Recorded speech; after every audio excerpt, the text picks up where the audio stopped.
Well, we're here at 3. It's after 10 past.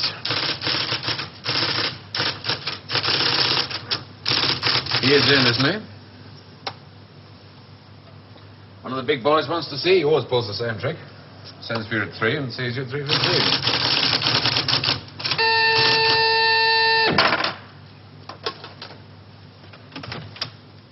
Mr. Larkin to see you, J.G.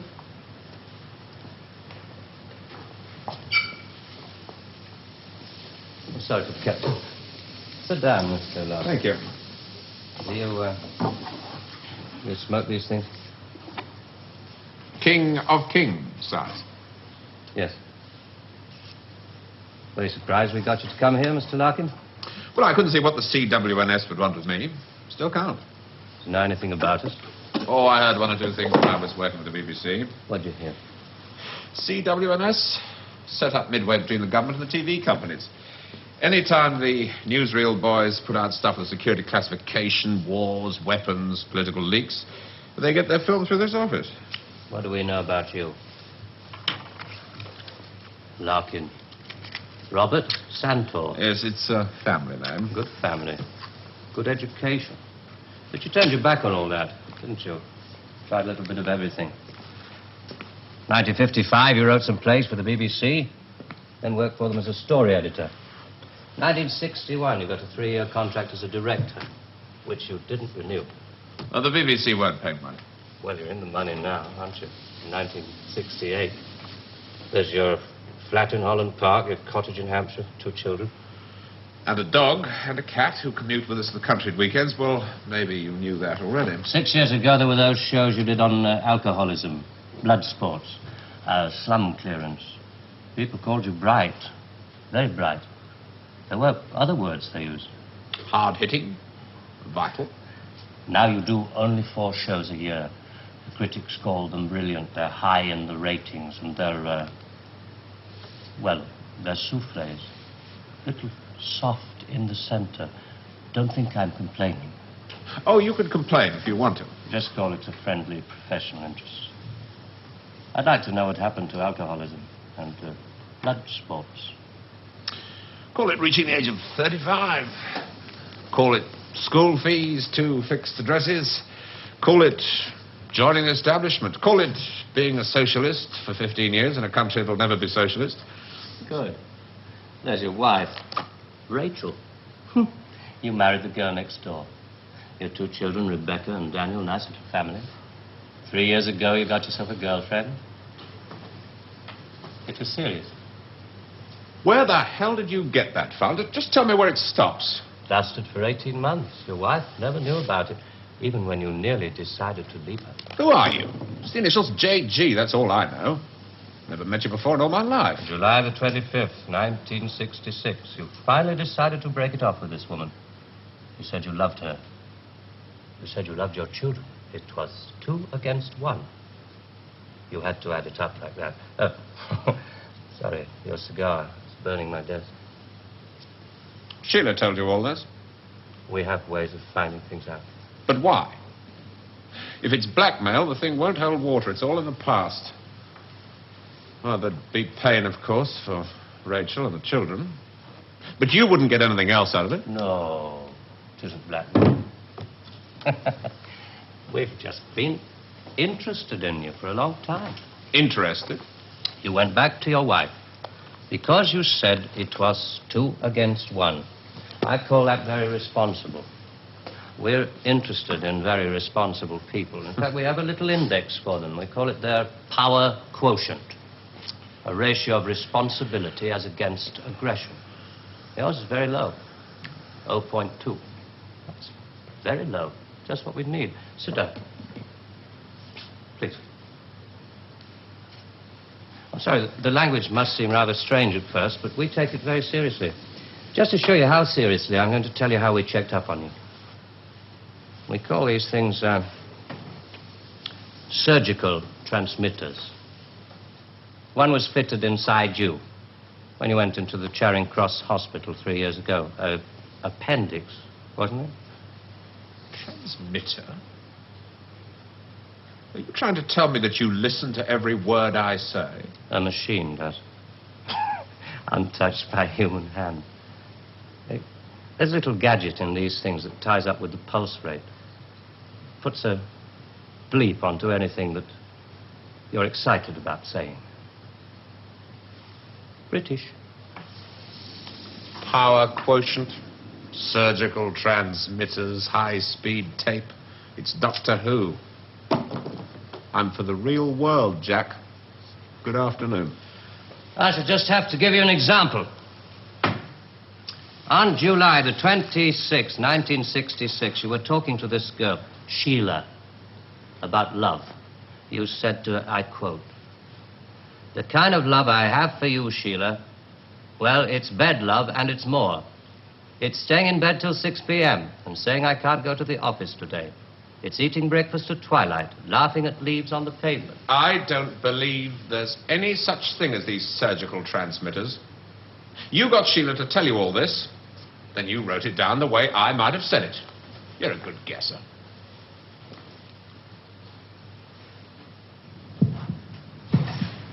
Can you hear your heart beating?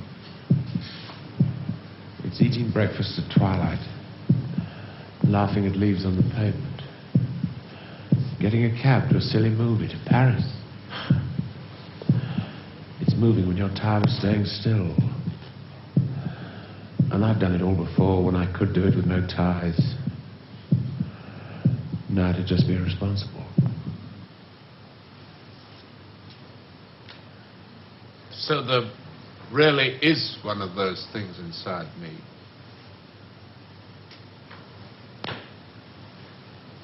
What do you want? We want people with low power quotients. We want them to work for us. Nothing more sinister than that. All this just to offer me a job. Special sort of job.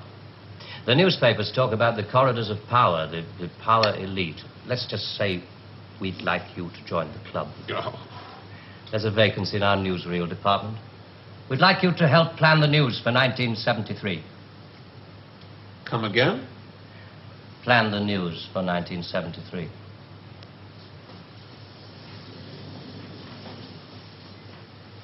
What are you doing?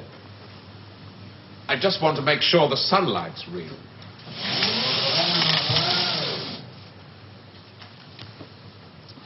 I always tell people,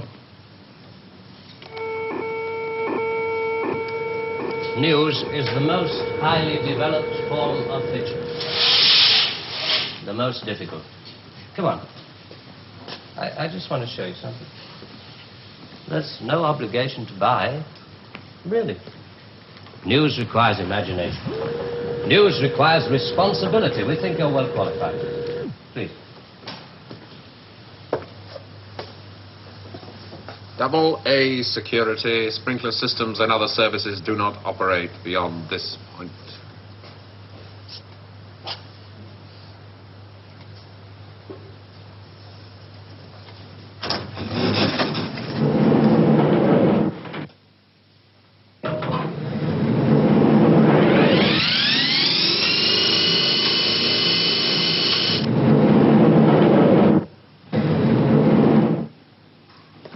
'73. We've only roughed out the news for 1973. Nothing's been given the go-ahead yet, but this is the kind of thing we have in mind.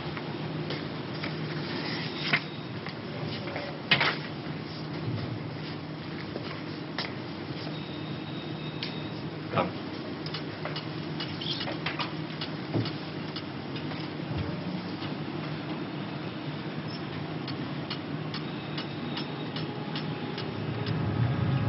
Today, April 14th, 1973. First historic pictures by Radstar of the combined U.S.-Russian landing on the moon. Shown here are Majors Webb and Mikhailovich taking their first steps into the unknown, firing their retro-rockets to land their spacecraft on the dust-covered surface. A comforting note for us stay-at-homes, both the Pentagon and the Kremlin have announced that the moon has no strategic value. A comforting note for us stay-at-home.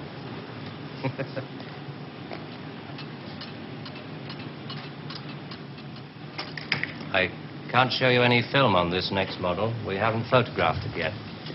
But this is the way it will sound. June the 22nd, 1973. The State Department releases film of the ultimate weapon, codenamed Icarus. This satellite is equipped with a solid reactor. In layman's terms, it can freeze air solid, stopping all missiles, killing all forms of life.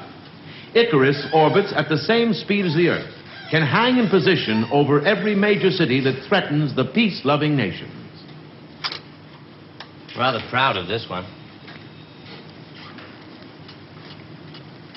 Come on.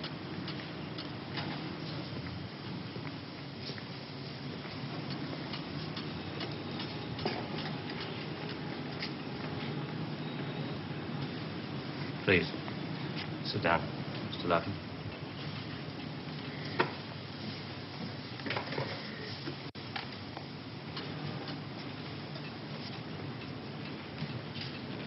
September the 5th, 1973. The new phase in global warfare. War by example. At 4:32 our time, China took out the remote Indian border village of Bangalore, unprotected by the Icarus network. After the first 2 5-megaton H-bombs have fallen, the 9-way hotline finally Switch it off. effect. But This is going to happen in 1973. You're going to make this happen? No.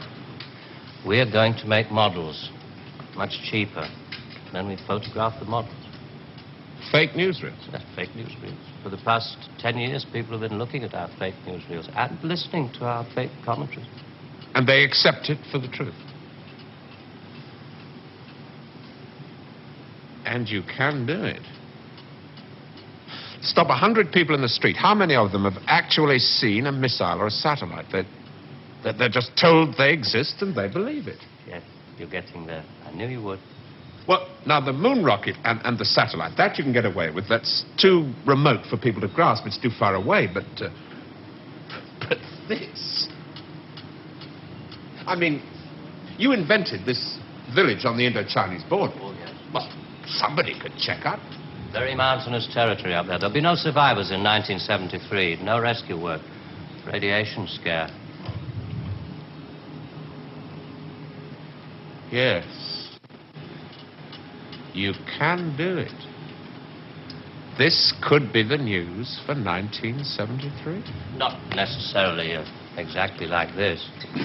We only plan in detail 1 year ahead. Oh, you only plan 1 year ahead. Hey, tell me, what is the news item that's bothered you the most in the past year, 1967?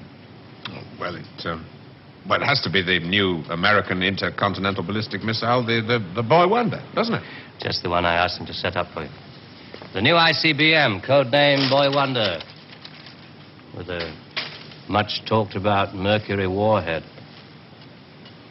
I haven't any special effects up here, but perhaps with the proper sound.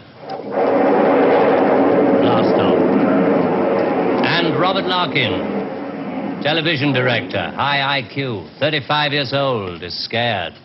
Scared by nothing. It doesn't work. It's a scientific impossibility. The same goes for the much-talked-about Mercury warhead. Perspex. Well, if this rocket doesn't work, then the others... They have a fireworks party at Cape Kennedy almost every other day. Well, you didn't really believe there were all these things whizzing about up there, did you? Sputniks and rockets. Astronauts crossing their legs for 8 days. How long has this been going on? Since Hiroshima. And the H-bomb, you mean... that doesn't work either? Right. Dirty. Very, very dirty. What was your first reaction? Relief. Oh, yes. Yes, it has to be relief.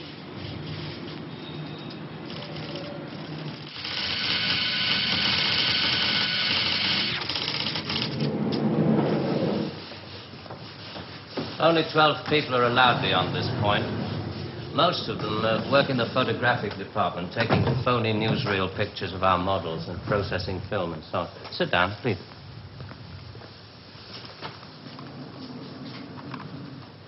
Ah, pretty pictures from our stills department. The boy wonder.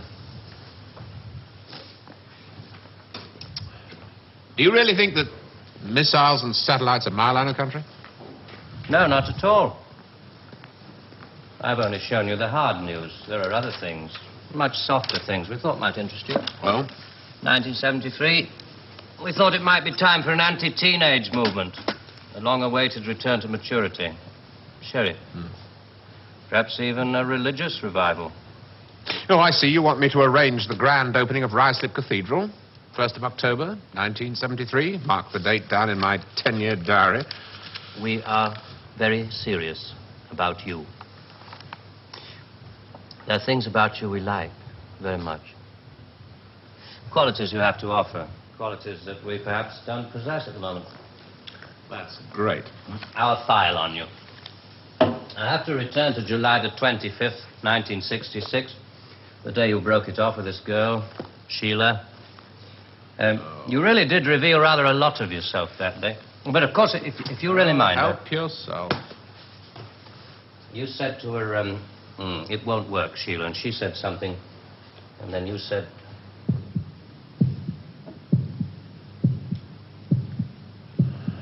You remember I went away with Rachel and the kids to the seaside? It was midweek and this huge stretch of sand was empty. Just a circle of footprints around 3 sandcastles and tracks out to sea. The whole damn day of my family marked out in front of me. The sun was going down. Rachel kept calling the kids to get dressed. She picked up buckets and spades, corny, bloody things like that. I was up at the car. I looked at those footprints, and I knew those people were slipping away. There were things I could tell them. We rather like that bit about footprints. You see, in this job, some of us have got rather a long way away from the idea of footprints in the sand. Those footprints were made by my children. Now, you want me to scare the hell out of them with every bomb from A to H inclusive. Well, why? I mean, when did it all start? 1945. You may remember the Americans let off their 2 atomic bombs. Well, they didn't want other people doing the same thing. I mean, you do see that, don't you? Oh, I don't know. Well, to scare the people off, the Americans put it up, and the atomic bomb was halfway along the line to something much bigger, the hydrogen bomb. It didn't work. They spent 5 years in negative research. Well, what about the Russians? They're supposed to have quite a pile of these things. We were surprised when they started their tests. Then we got a few feelers from their Secret Service. Nowadays, we work very closely together. Oh, all these stories about spies going off to Russia. Mr. Philby, remember? Just good copy for the Sunday papers. Good copy. Well, the Chinese. I mean, they've just announced their bomb. Yeah, we played along with it. We recorded their phony explosion. We're rather hoping the Chinese will come along, complete the pattern, you know. In Vietnam, hundreds of people are being killed every week. Well, you can't do that with your models. No. And you can't cure people of bad habits in 2 generations. They like to carry rifles. They like to put lines on maps. And we let them because we control the situation. There's no danger of world war. Just a simple choice for everybody. Capitalism or communism. Strawberry or vanilla. It all adds up to the same thing now we've got rid of the big bangers. Well, how can you be sure that Johnson, Kosygin aren't working on other things? Poison gases, bacteria. Pathetic man of your intelligence. You don't want to destroy the world. Neither do I. What makes you think that presidents are different? Well, they've made some pretty good stabs at it in the past. There wasn't the right sort of control then. Nowadays we know better. Politicians are easy to control. The grosser mentality boys who like to be photographed getting in and out of Daimlers in Whitehall. They come right at the bottom of our organization. A few rungs up the ladder, there are the people in the top secret factories. Just those in a position to know they're making weapons that don't really work. There must come a time when somebody wants to use one of those weapons. I mean, somebody is standing there with a finger on the button. Well, that's the beauty of it. Nobody presses the button. We control all the crises. We build them up and we shut them down. We. Again. Yeah, I'm coming to that. Near the top of the hierarchy, there are the economists, top civil servants, top brass in the military. Those men who are supposed to view the nuclear tests and so on. And above them, CWNS. Right at the top.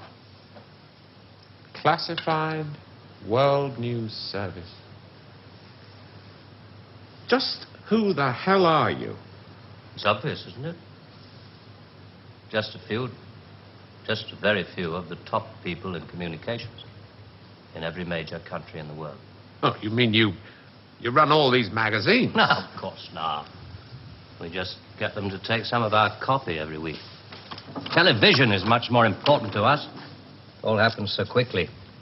You say you can put out what pictures you like on television. Doesn't anybody try to stop you? No, nobody wants to.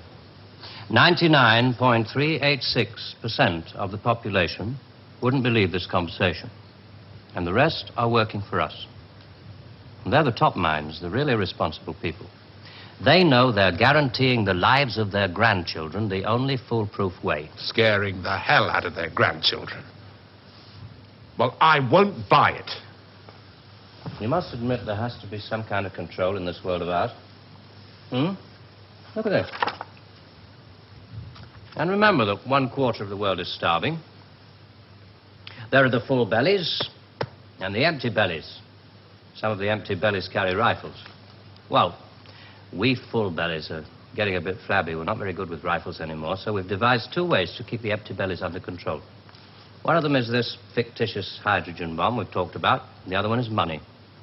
Enough money to fill some of the empty bellies and put a hopeful smile on the faces of the others. A great wall of money all around Britain. And it's no secret that the British economy is in trouble at the moment. So we have to put that right, too, to stay alive. We have to control the people in this country. Scare an ostrich, it buries its head in the sand. You scare a hedgehog, it rolls itself up into a ball. When a woman's frightened, she goes out and buys herself a hat. You mean you scare us so that we'll buy more, so that money moves quicker, production moves up? We don't say scare when we talk about human beings. We say threaten them emotionally. And there are all sorts of ways of not just the big ones like the hydrogen bomb. Overcrowd them a little with bad planning. Sell them too many motor cars. Anything to keep them a little bit removed from reality. Nowadays, people don't work for money. They work for the idea of money. They don't even love for love. They love for the idea of love. They only hate for the idea of hate. It took us 5 years to find a non-addictive drug, one we could pay off against the hard drugs. LSD. You marketed that? Oh, yes, of course. And for a very good reason. Some of these protest movements are getting a little bit too close to the mark. LSD gave them nice little hallucinations. Made them talk like 3-year-olds. Throw flowers at policemen. Shall we talk terms? You're not still going to ask me to work for you? I'm afraid I've had to put all this rather bluntly. You see, there wasn't really very much time. It must be rather a shock. Well, I mean, most people realize that the world is controlled from about 6 big cities. But it must be rather shocking to learn that a 1/6 of the world is controlled from this building. You mean you? Oh, no. I only rate an office on the 7th floor. There are 2 other offices above this one. And a giant computer system. Link number 4 in world control. A computer? Well, what's so remarkable about that? It's just a machine that can store a vast amount of information. A machine that knows too bloody much. Now you're being hysterical about it. Computer's very simple. You feed data into it. Anything from the Wall Street closing prices to the North Atlantic weather reports. And you get decisions. That machine's taken you over. It's just a machine. Extra hands for the people who know how to control it. Well, This one above us, it's square in a box. Yeah, I suppose you could call it square in a sort of a box. Do you know why I go away at weekends? To get away from people in boxes. They live in boxes. They get their thoughts, their problems, and their answers out of boxes. And I like to get away at weekends because they're not people anymore. Now, you know all about me. My cottage in Hampshire. But did you know that there's a line of trees that goes right up past the house? And the noise they make is like the sea. Did you know that I find it difficult to sleep in the country? And I like to go and stand in the garden before dawn. And I feel good because I know that my wife and my children are asleep inside. And I like to go out and walk past the wet hedgerows until I can see pasture land and the smoke from the cottages in the This village. may be all very well for one of your grassroots programs, but I'm afraid time is running out. I ought to tell you, we pay a great deal of money. We can afford to. We save such a lot on things like the national defense budget, so on. We would start you off at £250,000 a year. Oh. Rising to £1 million when you make the Ministry of Morality, which I know you will. Will you let me out of here? One little point. I should have told you about these surgical transmitters.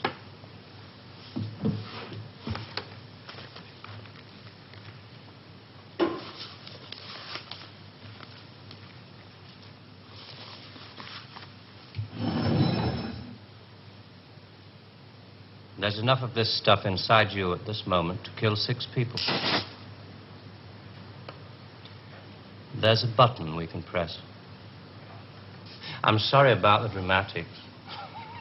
Our boys call these things the oral contraceptive. Keeps them from talking too much. So there must be one of those transmitters inside you. Who presses the button?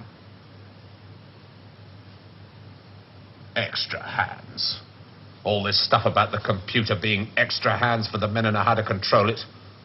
That machine controls you.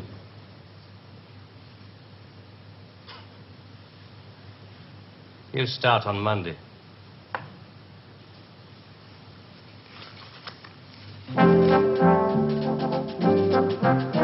Early controversial classics from Dennis Potter next weekend with the first of the Nigel Barton plays on Saturday at 11:20. But next tonight, Tony Palmer's very personal film looking at the relationship between pop music, youth culture, money and violence. All My Loving in a moment.